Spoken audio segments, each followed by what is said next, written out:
बहन की शादी को 6 साल हो गए हैं। मैं कभी उसके घर नहीं गया।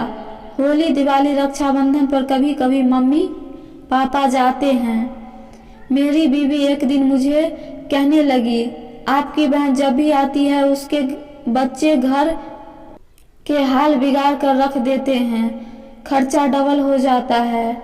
और तुम्हारी माँ हमसे छुप छुपा कर कभी उसको साबुन की पेटी देती है, कभी कपड़े भी, सर्फ के डब्बे, और कभी कभी तो चावल का थैला भर देती है। अपनी माँ को बोलो ये हमारा घर है, कोई खैरत सेंटर नहीं।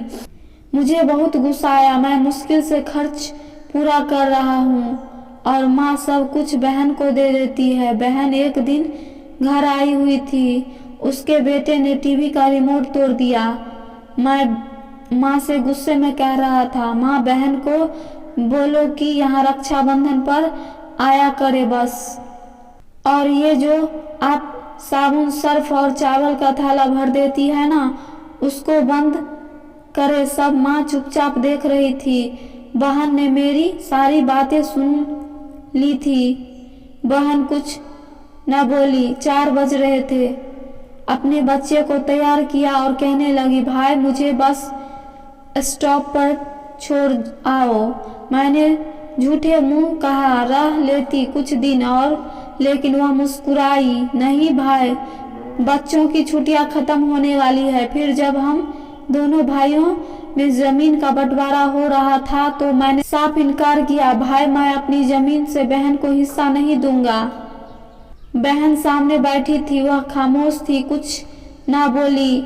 माँ ने कहा, बेटी का भी हक होता है, लेकिन मैंने गाली दे कर कहा, कुछ भी हो जाए मैं बहन को हिस्सा नहीं दूंगी। मेरी बीवी भी बहन को बुरा भला कहने लगी। वह बेचारी खामोश रही। बड़ा भाई अलग हो गया। कुछ वक्त बाद मेरे बड़े बेटे को टीवी हो गई। मेरे पास उसके इलाज करवाने के पैसे नहीं थे। मैं बहुत परेशान था। 1 लाख रुपया कर्ज भी ले लिया था। मैं बहुत परेशान था। कमरे में आकर बैठा, उसकी अपने हालात पर रो रहा था। उस वक्त वही बहन घर आ गई। मैंने गुस्से से बोली, अब ये आ गई है मनहूस। मैंने बीवी को कहा, कुछ तैयार करो बहन के लिए। तो बीवी मेरे पास आ गई। कोई जरूरत नहीं कुछ भी पकाने की इसके लिए। फिर 1 घंटे बाद वह मेरे पास आई। भाई परेशान हो? बहन ने मेरे सर पर हाथ फेरा। बड़ी बहन हूँ तुम्हारी, अब देखो मुझसे भी बड़े लगते हो।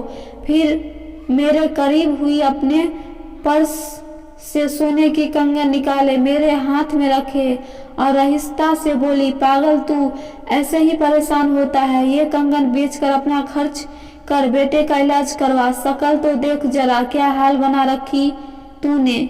मैं खामोश था, बहन की तरफ देखे जा रहा था। वह आहिस्ता से बोली, किसी को ना बताना कि कंगन के बारे में, तुमको मेरी कसम।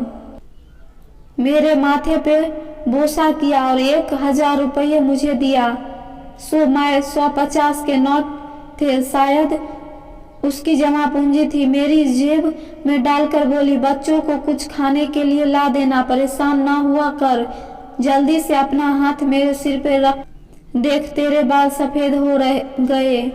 वह जल्दी से जाने लगी। उसके पैरों की तरफ मैं देखा। टूटी हुई जूती पहनी थी, पुराना सा दुपट्टा ओढ़ रखी थी। जब भी आती थी वही दुपट्टा ओढ़ कर आती थी। हम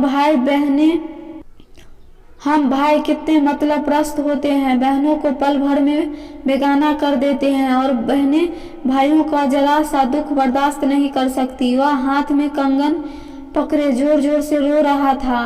उसके साथ मेरी आंखें भी नम थी। मैं अपने घर में भगवान जाने कितने दुख सह रही होती।